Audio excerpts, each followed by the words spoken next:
Turfiste, bonjour à toutes et tous et ravi de vous retrouver sur Rue des Joueurs pour une nouvelle vidéo concernant le Quintet Plus ou The 5 événement au choix de ce mercredi 20 septembre en Réunion 1, course 1 à First à l'occasion du prix de la Fédération des caisses du Crédit Mutuel Sud-Est qui sert de support au pari à la carte. Le départ est prévu à 13h50. Les trotteurs sont donc au rendez-vous ce mercredi sur la piste corde à gauche de First. Ils sont 14 donc trotteurs âgés de 6 à 10 ans en découte sur les 2850 mètres avec un recul de 25 mètres à 158 000 €. Il ne faut pas avoir gagné 291 000 €. Cette épreuve s'annonce simple ou d'une difficulté intermédiaire avant le coup, et c'est ce que nous verrons un petit peu plus tard dans cette vidéo, mais sans plus tarder notre sélection en chiffres, où le numéro 2, Harry de Sassy, est en tête de notre pronostic devant le 14, Flicka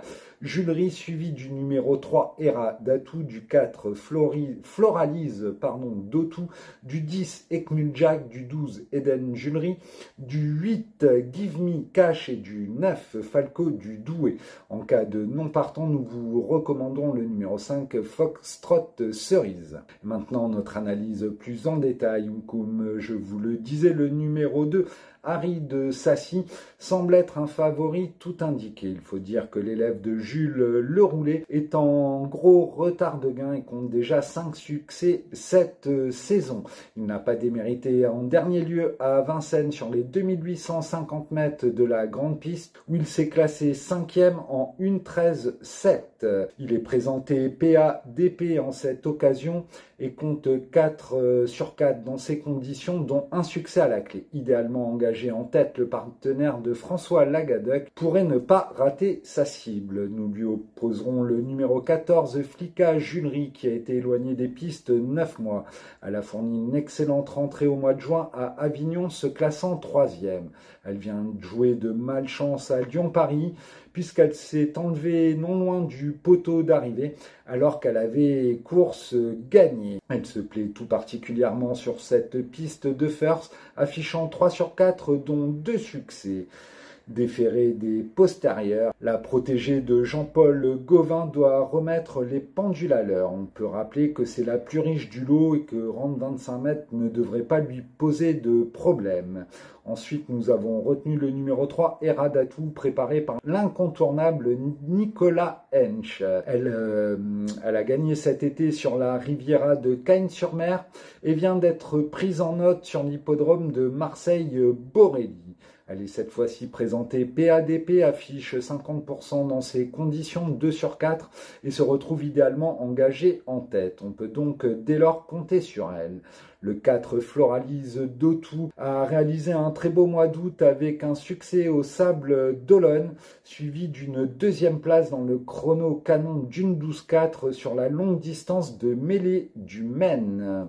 Confié à Anthony Barrier, son entourage n'hésite pas à faire un long déplacement pour ce très bel engagement en tête. Elle s'annonce également redoutable. De son côté, le numéro 10, Ekmul Jack, vient de trotter 1:13:8 sur le parcours à l'occasion de sa récente 4e place dans un lot de grande qualité. Il a déjà trotté 1:13:4 sur ce même tracé au mois de décembre et apprécie tout particulièrement cette piste de First. Il n'a plus gagné depuis un petit moment, à savoir depuis 2021, et c'était au trot monté, mais c'était sur cette piste donc de First. L'élève de Michael Cormy mérite un large crédit, d'autant qu'il évolue déféré des 4 pieds. Ensuite, nous avons retenu le numéro 12, Eden Julery, qui vient de bien finir à Lyon-Paris lors de sa récente 4e place du 7 septembre dernier. Il s'est imposé pour son unique tentative sur cette piste en 1:14 en 2021. Présenté pieds nus, il a assurément une belle carte à jouer pour les accessites. Ensuite, nous avons retenu le numéro 8, Give Me Cash, qui s'est imposé lors de son avant-dernière tentative sur courte distance à Cagnes-sur-Mer en 1:13:7. Il s'est imposé à 2 reprises lors de ses 3 dernières sorties en étant PADP. Son mentor Loris Garcia fait appel à Mathieu Mottier et bien que rendant la distance, on peut s'appuyer sur sa candidature au moins pour les places. Et enfin, nous avons retenu le numéro 9, Falco du Douai, qui vient de bien tenir sa partie à Laval en 1-14-1. Il est certes meilleur droitier, mais son entourage fait appel à Tony Lebelair et le présente déféré des 4 pieds. Bien que rendant la distance, il peut pimenter les rapports de cet événement.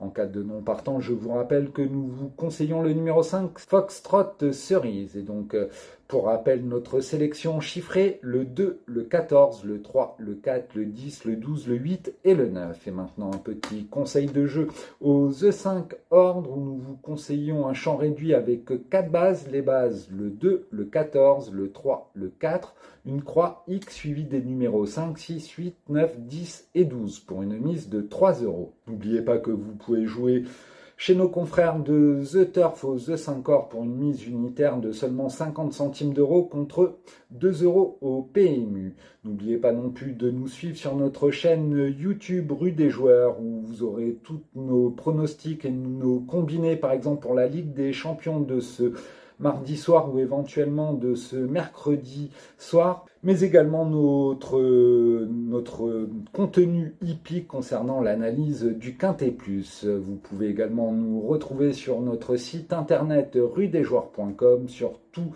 l'actualité sportive du moment, tennis, foot, rugby, sport mécanique entre autres, mais également l'analyse détaillée du Quintet Plus, mais aussi les 2 pics 5 quotidiens ou la rubrique des bons coups en réunion 1. Je tiens à vous signaler qu'aussi je vous ai indiqué le Quintet Plus des ordres d'hier à Compiègne qui était bien rémunéré. Voilà, sur ce, je vous souhaite une belle fin de journée à tous et à très vite sur Rue des Joueurs. Bye bye.